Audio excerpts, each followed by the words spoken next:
Hope everybody's doing great.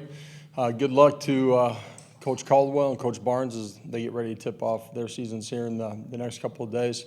Looking forward to this Saturday with our team. Last SEC home game for us, another pivotal game on the schedule. Mississippi State team that's continuing to get better throughout the course of the season, really in every phase, and be a great environment. Look forward to seeing our fans. They've been awesome here during this run of home games. Hopefully they rest up and are ready to roll this Saturday too. So looking forward to this week of preparation and getting ready to go play. Open it up. Come on. Late arrivals, you know what I mean? You get fined. Hubs will take the money for you. Questions. We'll start with Coach, just when you went back and looked at the film, what did you like about Nico? What did you see that was definitely kind of markedly improved, I guess? I thought it was really good. Decision-making eyes. Did some good things, controlling the run game too that a lot of people don't see, and made plays as well. There's some really special plays by him during the course of the game, and continued to compete extremely hard. Played it independent, and just continuing to grow as a player. Really good performance.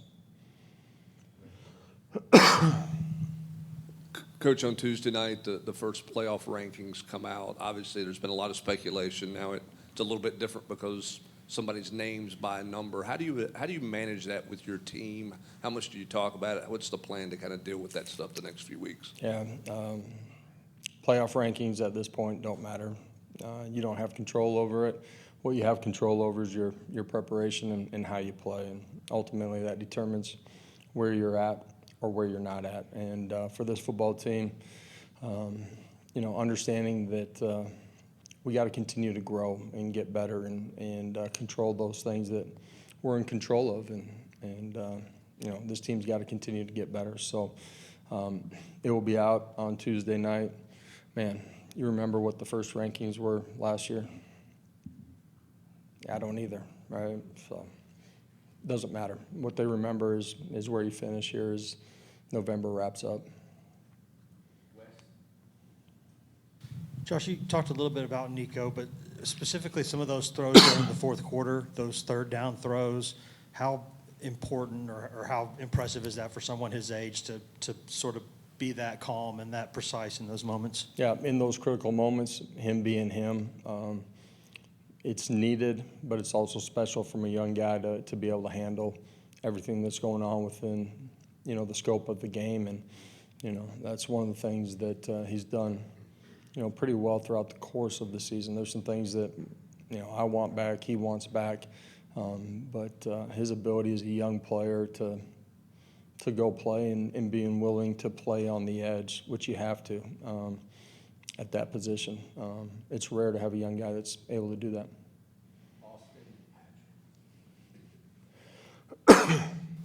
Now that you've had a couple of days to go back and look at it, anything operationally that Max is doing to kind of be in the funk he's in? And because he seems like such a confident kid. Like how do you is there anything you can do or anybody can do to kind of talk to him, just to kind of get some of the swagger back? Yeah, if you've seen me kick, you'd know I'm probably not the guy to help him with his swing. So, no, I just, Max hit the ball really well majority of the year, and he hits it that way in practice too. So, for him, resetting from kick to kick, but from week to week too. It's important for him, just like any other player, to have a great week of preparation.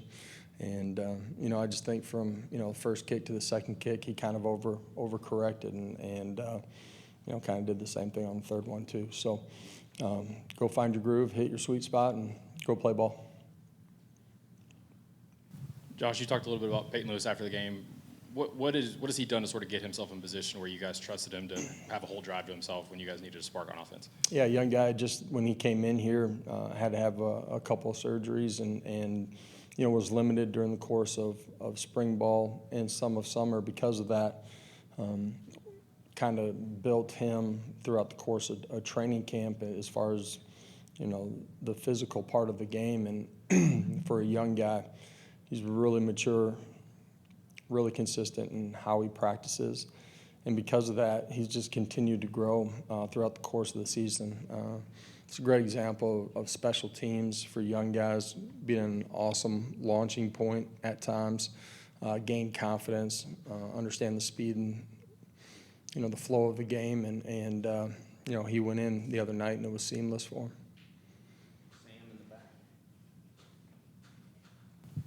It seems like Will Brooks is always in the right place at the right time. Has he always had that kind of instinct, or has he grown? Is that something that's grown throughout his time here? I think his growth in the understanding of what we're doing, allowing his physical traits to take over and make some of the plays that he has. It's tying all of those things in together. But Brooksy's, one of the hardest workers on the football team, willing to do anything and everything.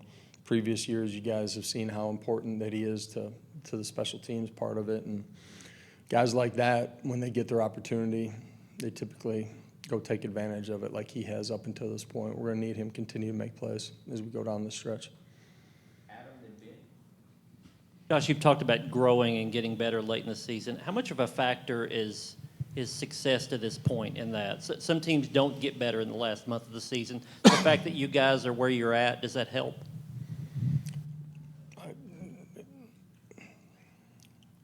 It helps if our guys approach it the right way, and that can happen through any circumstance that you're facing. It comes down to your mental makeup, your competitive nature, and understanding that there's an opponent on Saturdays, but the real measuring stick is you're competing against yourself and helping our football team be their best. Josh, what did you see on the touchdown from Nico to Kittelman there? Both kind of talked about improvising on that play. Was that part of the progression, the play design there? What did you see from them? Yeah, players making plays.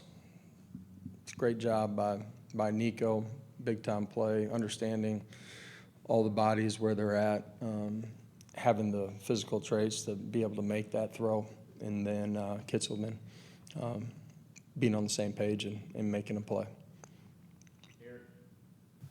What have you seen from the Mississippi State young quarterback last couple of weeks since he's been running the show? Yeah, I just think he continues to get better in what they're doing. Young player that is continuing to get better, but got a good future in front of them. And they have some dynamic playmakers out on the outside, and he's done a good job decision making and continuing to become more and more accurate and decisive with the football. He's playing really well. The Kentucky defense seemed to have been able to take advantage a little bit in the run game against the defense. What all are you maybe focusing on to tighten up when you get ready for Mississippi State?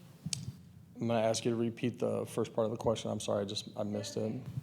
Kentucky seemed to be able to run the ball well on the defense. What are you all tightening up, getting ready for State?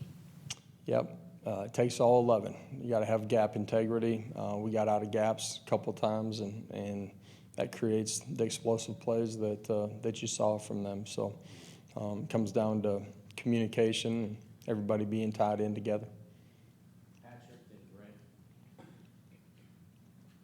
Josh, how unique is this game going to be for you facing Jeff, having had him on your staff before and known him for a while? And can you kind of detail your guys' relationship and how you've seen him kind of grow since you guys were together at UCF? Yeah, I've known Jeff for a long time, dating all the way back to Oklahoma when he was still a student there, and great respect for him, his staff. It's not just Jeff that I know a bunch of their guys, and good people, good coaches, and doing a good job down there. So it'll be unique in that, I've sat in the staff room with those guys before. How maddening for you are the first halves and offensively, and is there anything at this point? Me? Yeah. Come on. I saw the TV copy. Is there anything that you can do at this point in time to change it up, or is it just, you just got to play cleaner football and that's it? Well, we do have to play cleaner football. I told the guys today, don't focus on what the result in the first half you want. We want to start fast, obviously, but focus on, the details of your job. And that comes every day. And our practices, our meetings, walk through, all of it being tied in together. And, We need to. We want to start a lot faster than we have here the last few weeks. So we're capable of it.